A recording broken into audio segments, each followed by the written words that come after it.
Hello ನಮಸ್ಕಾರ, ನೀವು ನೋಡ್ತಾ ಇದ್ದೀರಾ ನ್ಯೂಸ್ ಫಸ್ಟ್. ನಾನು ರಕ್ಷತ್ ಶೆಟ್ಟಿ. ಈಗ ಹೆಡ್ಲೈನ್ಸ್. ಡಿವೈಎಸ್ಪಿ ಕಚೇರಿಗೆ ಮುತ್ತಿಗೆ ಹಾಕಲು ಕಮಲ ಪಡೆ ಯತ್ನ, ವಿಜಯೇಂದ್ರ ಸೇರಿ ಬಿಜೆಪಿ ನಾಯಕರು ಪೊಲೀಸ್ ವಶಕ್ಕೆ. ಇದು ಗೂಂಡಾ ಸರ್ಕಾರ ಅಂತ ಕೇಸರಿ ಪಾಳೆಯದ ಆಕ್ರೋಶ.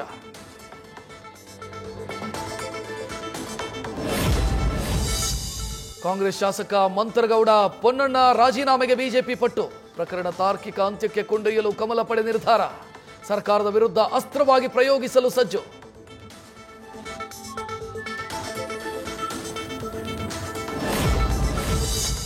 ನಮ್ಮ ಕಾರ್ಯಕರ್ತರ ಮೇಲೆ ನಿರಂತರವಾಗಿ ಕಿರುಕುಳ ನಡೀತಾ ಇದೆ, ಪದೇ ಪದೇ ತೊಂದರೆ ಕೊಡೋ ಕೆಲಸ ನಿಲ್ಲಿಸಬೇಕು, ವಿನಯ್ ಸಾವಿಗೆ ನ್ಯಾಯ ಸಿಗಬೇಕು ಅಂತ ಸಂಸದ ಯದುವೀರ್ ಆಗ್ರಹ.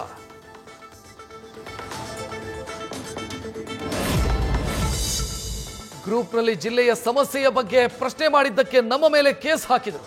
ಇದರಿಂದ ಮಾನಸಿಕವಾಗಿ ವಿನಯ್ ಸೋಮಯ್ಯ ಕುಗ್ಗಿದ್ದ. ನ್ಯೂಸ್ ಫಸ್ಟ್ಗೆ ಗ್ರೂಪ್ನ ಅಡ್ಮಿನ್ A2 ವಿಷ್ಣು ನಾಚಪ್ಪ ಪ್ರತಿಕ್ರಿಯೆ, ಶಾಸಕರ ವಿರುದ್ಧ ಕ್ರಮಕ್ಕಾಗ್ರಹ.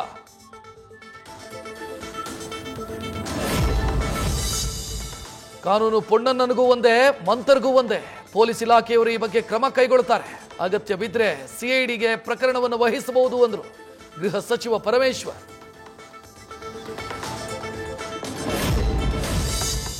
ವಿನಯ್ ಆತ್ಮಹತ್ಯೆ ಪ್ರಕರಣ ಸಂಬಂಧ ತನಿಖೆ ನಡೀತಾ ಇದೆ. ಇನ್ವೆಸ್ಟಿಗೇಷನ್ ವೇಳೆ ನಾವು ಇಂಟರ್ಫಿಯರ್ ಆಗಲ್ಲ ಅಂದ್ರು ಸಿಎಂ.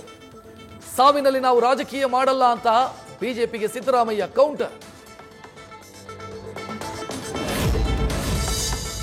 ಮಂಗಳೂರು ಜಿಲ್ಲಾ ಕಾರಾಗೃಹದ ಜಾಮರ್ ಸಮಸ್ಯೆ, ಜೈಲಿನ ಮುಂದೆ ಶಾಸಕ ವೇದವ್ಯಾಸ್ ಕಾಮತ್ ನೇತೃತ್ವದಲ್ಲಿ ಪ್ರತಿಭಟನೆ. ಹೋರಾಟದ ಹಾದಿ ಹಿಡಿದವರನ್ನ ವಶಕ್ಕೆ ಪಡೆದ ಪೊಲೀಸರು. ಕರಾವಳಿಯಲ್ಲಿ ಭಾರೀ ಸಂಚಲನಕ್ಕೆ ಕಾರಣ ಆಗಿದ್ದ ಲವ್ ಜಿಹಾದ್ ಕೇಸ್ಗೆ ಟ್ವಿಸ್ಟ್. ಸ್ವ ಇಚ್ಛೆಯಿಂದ ಅಕ್ರಮ್ ಜೊತೆ ಹೋಗಿದ್ದಾಗ ಒಪ್ಪಿಕೊಂಡ ಯುವತಿ ನ್ಯಾಯಾಲಯಕ್ಕೆ ಹಾಜರಾಗಿ ಹೇಳಿಕೆ ದಾಖಲು.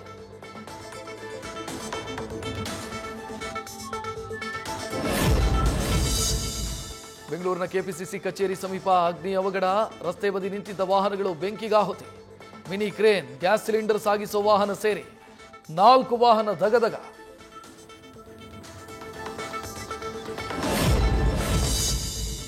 ಸಿಎಂ ಸಿದ್ದರಾಮಯ್ಯಗೆ ತಪ್ಪದ ಆಂಜನೇಯ ಬೆಂಬಲಿಗರ ಕಾಟ. ಮಾಧ್ಯಮಗಳಿಗೆ ಪ್ರತಿಕ್ರಿಯೆ ಕೊಡುವಾಗ ಆಂಜನೇಯ ಪರ ಘೋಷಣೆ.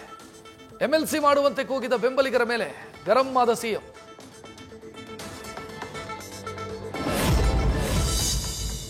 ದೆಹಲಿಯಲ್ಲಿ ಡಿಸಿಎಂ ಡಿಕೆ ಶಿವಕುಮಾರ್ಗೆ ಸಿಗದ ನಿರೀಕ್ಷಿತ ಸ್ಪಂದನೆ. ಸೋನಿಯಾ ಗಾಂಧಿ ರಾಹುಲ್ ಗಾಂಧಿ ಭೇಟಿಗೆ ಸಿಗದ ಅವಕಾಶ.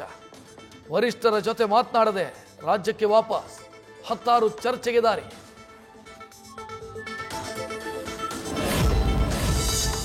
ಲೋಕ ಕದನದಲ್ಲಿ ಜಂಟಿಯಾಗಿದ್ದ ಬಿಜೆಪಿ ಜೆಡಿಎಸ್ ಗೊಂದಲ, ಸರ್ಕಾರದ ವಿರುದ್ಧ ಬಿಜೆಪಿ ಏಕಾಂಗಿ ಹೋರಾಟ. ಗೊಂದಲಗಳಿಗೆ ಬ್ರೇಕ್ ಹಾಕಲು ದಳಪತಿಗಳು ಅಲರ್ಟ್. ಸಂಜೆ ಜೆಡಿಎಸ್ ಕೋರ್ ಕಮಿಟಿ ಸಭೆಯಲ್ಲಿ ಚರ್ಚೆ.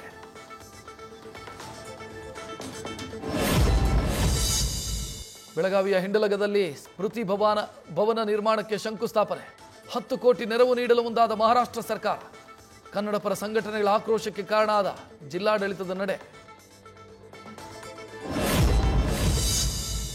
ದಾವಣಗೆರೆ ನ್ಯಾಮತಿ ಗಡಿ ಚೌಡೇಶ್ವರಿ ದೇವಸ್ಥಾನದಲ್ಲಿ ಹುಂಡಿ ಹೊತ್ತೊಯ್ದ ಕಳ್ಳ.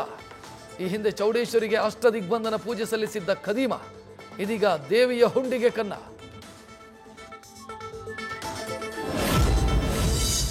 ದೈವ ನರ್ತನದಲ್ಲಿ ಅಚ್ಚರಿ ಮೂಡಿಸಿದ 11 ವರ್ಷದ ಬಾಲಕ, ತನ್ನಿಮಾನಿಗ ದೈವ ರೂಪದಲ್ಲಿ 6ನೇ ತರಗತಿ ವಿದ್ಯಾರ್ಥಿಯ ಹೆಜ್ಜೆ. ಅಪರೂಪದ ಘಟನೆಗೆ ಸಾಕ್ಷಿಯಾದ ಕಾರ್ಕಳದ ಮುಖೇರಕಲ ದೈವಗಳ ಸನ್ನಿಧಾನ. ನ್ಯೂಸ್ ಫಸ್ಟ್, ನಿರ್ಭೀತಿಯಿಂದ ನಿಮ್ಮ ಪರವಾಗಿ.